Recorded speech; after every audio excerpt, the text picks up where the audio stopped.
Proses pencarian korban hilang pasca banjir bandang yang menerjang Kelurahan Silaing Bawah, Kecamatan Padang Panjang Barat, Sumatera Barat masih berlangsung. Saat menyisir area terdampak bencana, tim SAR tidak sengaja menemukan bunga rafflesia yang sedang mekar di tengah hutan basah. Penemuan ini terjadi saat mereka menelusuri jalur sulit untuk mencari korban yang belum ditemukan.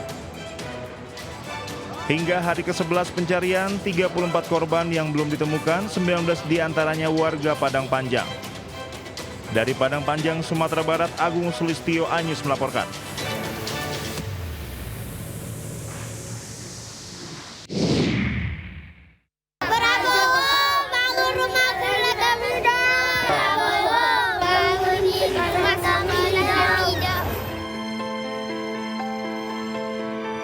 Puluhan siswa Madrasah Ibtidaiyah Negeri 5 Meredu, Kabupaten Pidi Jaya, Aceh memohon kepada Presiden Prabowo Subianto untuk membangun kembali sekolah mereka yang hilang diterjang bencana banjir bandang dan tanah longsor Pidi Jaya. Hampir 2 pekan bencana banjir bandang dan tanah longsor menerjang Aceh. Kondisi tersebut melumpuhkan seluruh aktivitas warga, salah satunya seperti yang dirasakan pelajar Madrasah Ibtidaiyah Negeri 5 Meredu, Kabupaten Pidi Jaya.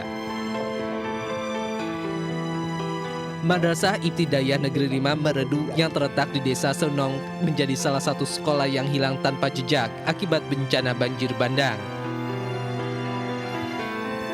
Sekolah yang menjadi harapan siswa di Desa Senong kini lumpuh total. Proses belajar mengajar pun dihentikan hingga batas waktu yang belum ditentukan. Saat ini puluhan siswa dan siswi madrasah terpaksa tinggal di pengungsian yang menjadi desa terisolasi di Kabupaten Pidi Jaya dan mereka berharap bangunan sekolah bisa segera dibangun oleh pemerintah. Dari Pidi Jaya, Aceh, Sukri Sarifudin, iNews melaporkan.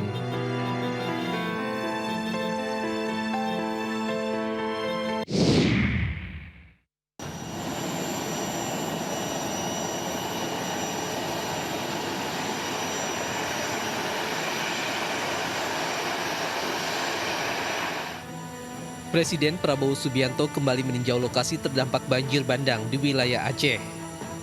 Tiba di Bandara Internasional Sultan Iskandar Muda Aceh, Presiden Prabowo disambut oleh Menteri Pertahanan Syafri Samsudin dan Gubernur Aceh Muzakir Manaf.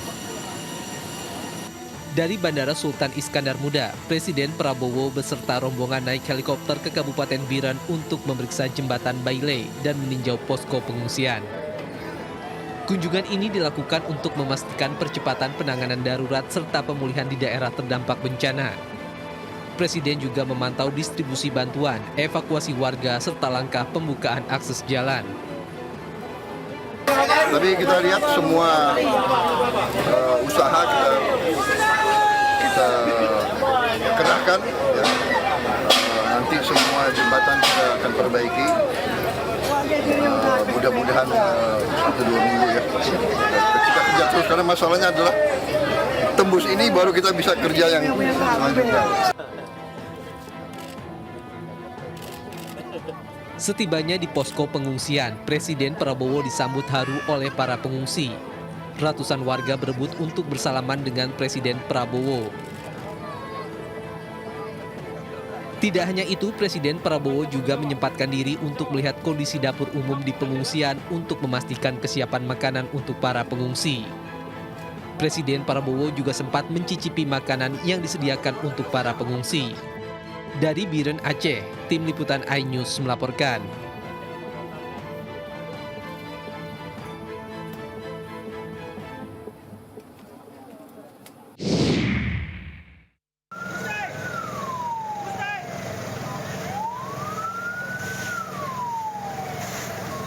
Api dengan cepat membakar deretan ruko sembako di Jalan Wahid Hasim, Kota Samarinda, Kalimantan Timur, Minggu pagi. Api berawal dari ruko sembako yang ditinggal penghuninya. Belasan mobil pemadam kebakaran dikerahkan dan dibantu sejumlah relawan berupaya memadamkan kobaran api agar tidak merambat ke bangunan lainnya. Kobaran api begitu besar lantaran banyaknya bahan sembako yang mudah terbakar sehingga menghanguskan seluruh bangunan.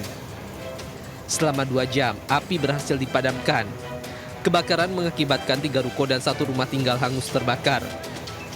Kebakaran diduga akibat korsleting arus listrik. Tidak ada korban jiwa dalam kebakaran ini, namun kerugian mencapai 1 miliar rupiah. Dari Samarinda, Kalimantan Timur, Ardi Wirya, iNews melaporkan.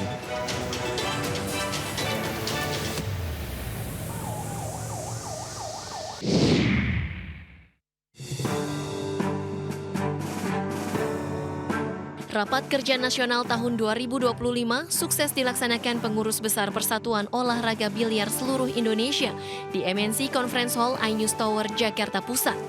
Agenda utama Rakernas ini yakni penyampaian LPJPB POPSI tahun 2025, pembahasan rencana kerja tahun 2026, dan sinkronisasi program antara pusat dan daerah. Rakernas 2025 yang diikuti seluruh Pengprov ini berkomitmen untuk memperbanyak kompetisi baik di level internasional, nasional hingga daerah, termasuk kejuaraan berbasis usia untuk memperkuat pembinaan atlet. Biliar harus mendunia, makanya tahun 2025 lalu, bulan Oktober, kami menyelenggarakan kejuaraan dunia di Bali, diikuti oleh para pemain-pemain dunia yang sudah papan atas, dan ini tentunya membawa Indonesia lebih dikenal lagi di mata dunia. Alhamdulillah rapat kerja nasional POPSI tahun 2025 sudah berjalan, sudah selesai kita laksanakan. Alhamdulillah berjalan lancar, melahirkan beberapa rekomendasi yang kami yakini sangat baik untuk prestasi POPSI ke depan untuk industri olahraganya dan prestasinya tentunya.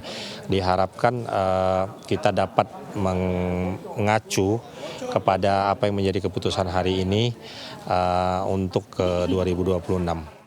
Melalui berbagai kejuaraan diharapkan dapat memperkuat fondasi biliar Indonesia guna mencapai misi besar PB POPSI, Biliar Indonesia mendunia. Dari Jakarta, Abdul Aziz Muhammad Fakih Satrio, iNews melaporkan.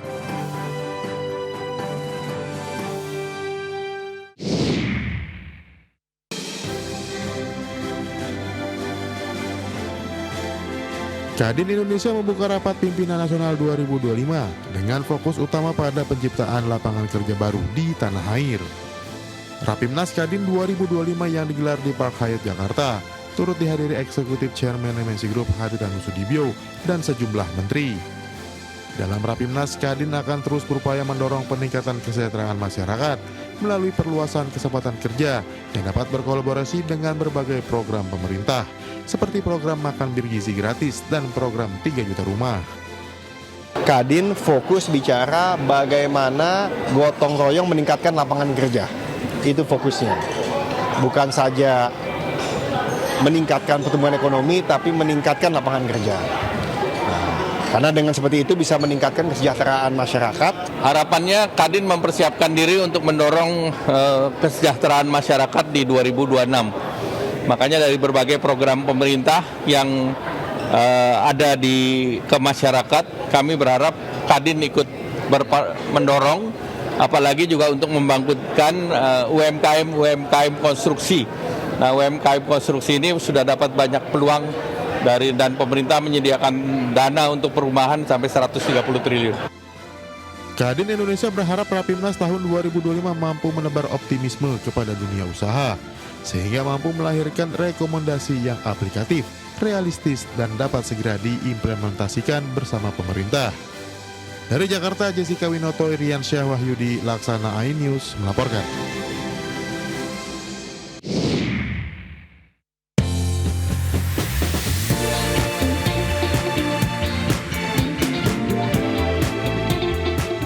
Informasi tadi sekaligus mengakhiri perjumpaan kita malam hari ini. Pemirsa GTV, semakin mudah mendapatkan informasi terkini dari penjuru negeri, cukup scan QR Code di layar TV Anda untuk menyaksikan Buletin iNews. Saksikan tayangan GTV di mana saja melalui RCTI+. Selamat malam dan sampai jumpa.